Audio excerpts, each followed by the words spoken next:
আমাদের হিন্দু সনাতনী মেয়েরা যারা অন্য ধর্মের ছেলেদের সাথে বিয়ে করে নেয় বা চলে যায়, তাদের জন্য বলছি, এই মুসলিম মহিলার কথাগুলো একবার শোনো।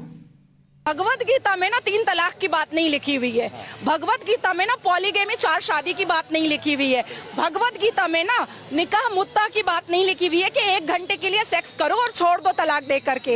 ये भगवत गीता नहीं बताता है। भगवत गीता इंसान की जिंदगी को एक रास्ता दिखाता है, लेकिन वहीं पर on the other hand Quran में लिखा हुआ है तलाक देना, खुला लेना, 4 शादियां करना, 10 बच्चे पैदा करना, हमें खेत बोलना।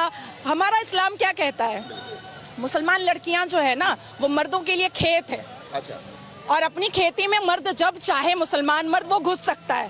अच्छा। मतलब हम तबेला भी हैं। क्योंकि निकाह का मतलब होता है अरबिक में निकाह और इंग्लिश में कॉन्ट्रैक्ट मैरिज। मतलब हम तबेला हैं, हमारे ऊपर कॉन्ट्रैक्ट हो जाता है, एक MOU बन जाता है। अब वो साल भर के लिए बना है कि 8 घंटे के लिए बना है कि 9 महीने के लिए बना है, वो पता नहीं करके। ये भगवत गीता नहीं बताता है। বুঝলে ভালো মতো। এবার এর প্রমাণও দিয়ে দিচ্ছি। এদিকে হুজুরের কথা একবার শোনো, হুজুর কি বলে। আমি দ্বিতীয় বিয়ে করতে চাই, কিন্তু আমার বউ একথা শুনলে মন খারাপ করে। এটা কি আপনার বউ?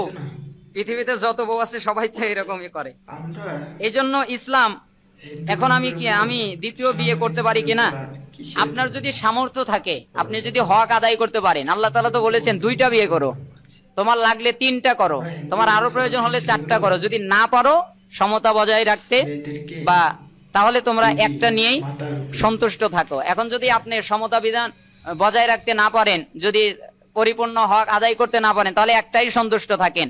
আর যদি আদায় করতে পারেন তাহলে বিয়ে করেন, কোনো সমস্যা নেই। ইসলাম আপনাকে অনুমতি দিয়েছে, ইসলাম বউর অনুমতি নিতে বলে নাই। এজন্য এই ক্ষেত্রে ইসলাম বউয়ের অনুমতি নিতে বলে নাই, যে এখানে বউয়ের কোনো অনুমতি লাগবে না। আপনার সামর্থ্য থাকলে, সক্ষমতা থাকলে আপনি বিয়ে করতে পারবেন, কোনো সমস্যা নেই।